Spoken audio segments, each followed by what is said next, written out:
Welcome back to another episode of Life Advice You Don't Hear in Church, and happy holidays. Merry Christmas. Tomorrow's December 1st, so I can say that, right? Because my house has been decked out for Christmas for a month already. My daughter Natalie and I are obsessed. We've already been going Christmas shopping. Anybody else already going Christmas shopping? Just let me know in the comments so I know that I'm not alone, or maybe I am alone. So today I want to talk about a question that one of you wrote in that I thought was fantastic question, and it's this: what is a good way to use the time between getting engaged and being married? I want to know how to prepare myself to be the encouraging Christian wife my future husband needs. Also wondering for tips on how to prepare for marriage and the added responsibilities. Okay, so I want to do a quick, brief sidebar for all of you who are single, because I remember being single, growing up in church, and thinking, how should I be preparing for marriage while I'm single? Like, haven't met my husband, don't have a boyfriend. I want to be preparing myself. And looking back, I realized that was detrimental to me, that way of thinking, because it just played into this idea that marriage was like the culmination, like the end goal, the most important thing that could happen in my life. And all of life was preparing for and focusing on that. And it was not a healthy way for me to live. So if you're single like me, I know a lot of you have written, and I'm single, how do I prepare for marriage? If you're thinking that way, I would encourage you to change that question and instead say, who do I want to become? In 10 years, 20 years, who is the person I want to be? Do I want to be someone who's generous, someone who's kind, someone who's wise with my money, like someone who's advancing in her career, or whatever it may be? Who do you want to be? Start to think about that and then take the little steps today to start moving toward that place, and do it for yourself. You're not doing this for some future husband somewhere down the road. You're doing this for you. Say, who do I want to be? I'm going to do it for me, and I'm going to take those steps to become that person. So that being said, let's now move toward actually answering this question, which is, if you're engaged, you're seriously dating, what are some things that you can do to prepare for marriage? Because let's be real, there are some things. I'm going to share 3 things with you today that you should definitely be doing to prepare for marriage. But at the end of the day, it still is a little bit like jumping off a cliff. I don't think there's a way around that. Like, you get married, you make that lifelong commitment, it just is like you're jumping in and you don't exactly know what it's going to be like. And so preparing for marriage is also preparing for that, preparing to expect the unexpected and for things to not be maybe how you imagined, in good ways and hard ways, and to be ready for that. So I don't say that to scare you. I love being married. There have been amazing, unexpected things in James's and my marriage. There have also been really hard things to work through, but it has been a really beautiful journey. So I'm not saying that to scare you, but okay, here are 3 things to do. Thing number 1 is have those deep conversations to make sure you are on the same page. I know some people have these conversations in premarital counseling. I also, if you're looking for a guide for these conversations, what to talk about, I have a course called Before the Ring. It's linked down below, and it walks you through 25 questions to think about individually and talk about together to help you figure out, are we on the same page? Is our relationship healthy? The e-course helps you grade how healthy your relationship is in each of those 25 areas. So I highly recommend checking that out if you're trying to figure out what things should we be talking about before we get married. There's 25 things, a whole list for you, and it walks you through them. So check that out.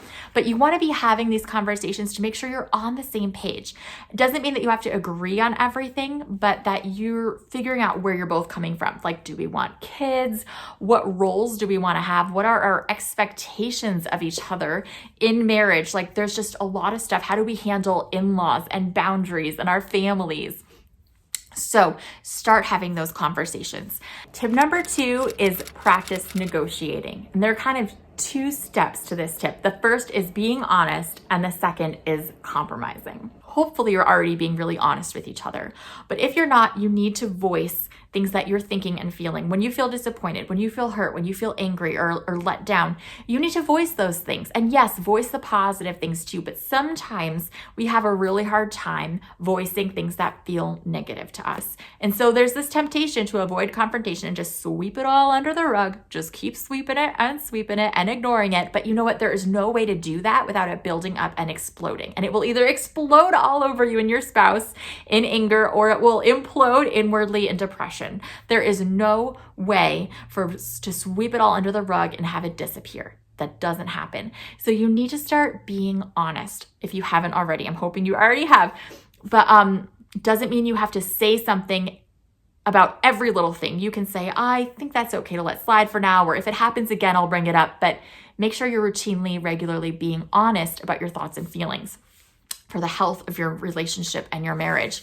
And then as both people are being honest, because you're both different people, you both have different expectations, even subconsciously, you're going to have things you disagree on, and you're going to have to work on negotiating. So engagement is a great time to practice this, because you're planning a wedding, however small or large. There are expectations on both of your sides, and there are expectations from your families as well. And you got to navigate that together. You got to figure that out. So here's a great time to practice negotiating, to say, here's what I really want. Here's what you really want. We're listening to each other. We're working to come to a compromise that's meaningful for both of us.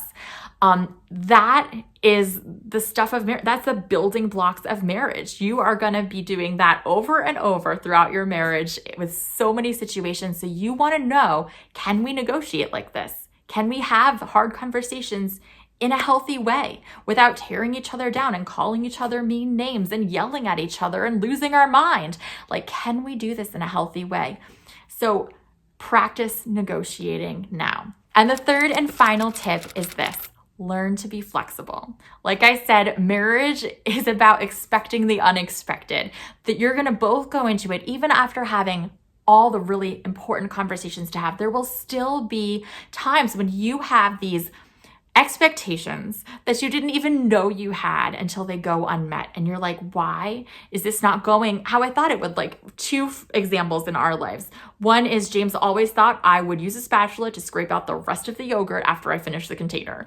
And he could not understand why I was throwing out, rinsing out extra yogurt instead of using every drop. And I was like, why would you want me to scrape out every drop? My time is more valuable than a few drops of yogurt. So that's a funny example, but it was something we went back and forth about a little bit. There were other definitely harder things. I remember having a really tough conversation. Like, I just thought, James, that you would never want to go get lunch or coffee with a coworker who was a woman. Like, I just thought you weren't supposed to do that. And he's like, I always thought that was fine to do. Like, so that definitely brought some, heated conversations and figuring out like where we were both coming from, what we were both comfortable with, finding a compromise, negotiating. So expect the unexpected. There will be times when what you thought would happen doesn't happen. And so you need to learn how to be flexible.